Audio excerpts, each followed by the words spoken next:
ఇక వనపర్తి జిల్లాలో జూరాల ప్రాజెక్టుకు మళ్లీ వరద పోటెత్తింది. ఎగువ నుంచి 80,000 క్యూసెక్కుల వరద నీరు రావడంతో అధికారులు అప్రమత్తమయ్యారు. ప్రాజెక్టు 12 గేట్లను ఎత్తి నీటిని దిగువనున్న శ్రీశైలం ప్రాజెక్టుకు విడుదల చేశారు.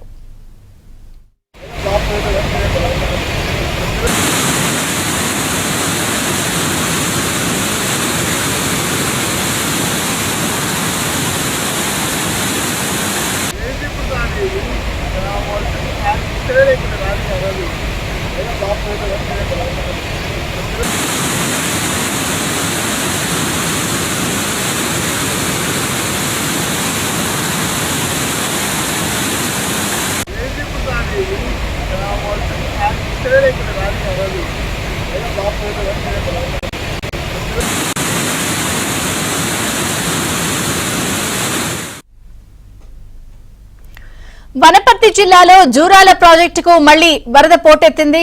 ఎగువ నుంచి 80,000 క్యూసెక్కుల వరద నీరు రావడంతో అధికారులు అప్రమత్తమయ్యారు.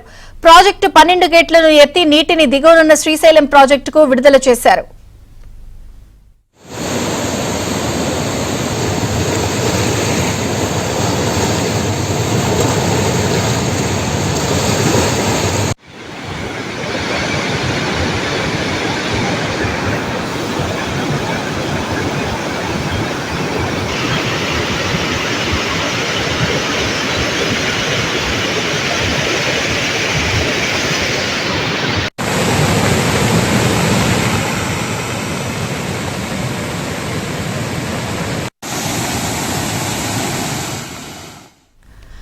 జూరాల ప్రాజెక్టుకు వరద పోటెత్తింది. దీంతో 12 గేట్లను ఎత్తి దిగువకు నీటిని విడుదల చేస్తున్నారు.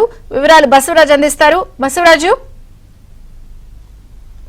జూరాల ప్రాజెక్టుకు మరోసారి పైనుంచి అంటే కృష్ణా ఎగువ ప్రాంతం నారాయణపూర్ డ్యామ్ కావచ్చు, సొన్నతి ఏదైతే భీమా నది పైన ఉండే సొన్నతి ప్రాజెక్టు నుంచి కూడా భారీ వరద నమోదవుతుంది. కనుక నిన్న మధ్యాహ్నం వరకు ఇట్లాంటి వరద నమోదు కాలేదు. కేవలం 38,000 క్యూసెక్ల నీటి విడుదల కేవలం అంటే పవర్ జనరేషన్ నుంచి విడుదల చేసేవారు. అయితే ఈ సాయంత్రం నుంచి మరోసారి నారాయణపూర్ అటు భీమా నది రెండింటి నుంచి కూడా భారీగా వరద రావడంతో మళ్ళీ 12 గేట్లు ఎత్తి దిగువకు దాదాపు 98,000 క్యూసెక్ల నీటిని ప్రస్తుతం విడుదల చేస్తున్నారు. అయితే ఇదే వరద ఇంకా కొనసాగే అవకాశం ఉంది. అయితే కర్ణాటక అదేవిధంగా మహారాష్ట్రలో భారీగా వర్షాలు కురుస్తున్నాయి. ఈ నేపథ్యంలోనే ఆల్మట్టి డ్యామ్ అదేవిధంగా నారాయణపుర డ్యామ్ రెండు కూడా నిండుకుండలా మారి వచ్చిన నీటిని వచ్చినట్టుగా విడుదల చేస్తున్నారు. అక్కడ నుంచి 60,000 క్యూసెక్ల నీరు నారాయణపూర్ డ్యామ్ నుంచి విడుదలవుతుంది. అదేవిధంగా భీమా నది పైన ఉండే సొన్నతి ప్రాజెక్టు నుంచి కూడా 38,000 క్యూసెక్ల నీరు విడుదలవుతుంది. ఈ నీరు ఇంకా పెరిగే అవకాశం ఉంది. కనుక ఈ సాయంత్రానికి మరోసారి జూరాలలో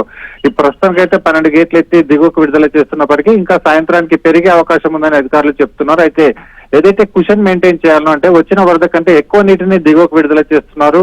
అయితే ఉపద్రవం ఎలాంటిది వచ్చినా కూడా తట్టుకునే విధంగా ప్రాజెక్టు ఉండాలన్న ఉద్దేశంతో వచ్చిన నీటి కంటే ఎక్కువ నీటిని దిగువకు విడుదల చేస్తూ ప్రాజెక్ట్ లో లెవెల్ ను మెయింటైన్ చేస్తున్నారు. విజయ చంద్రిక. Thank you Basavaraju.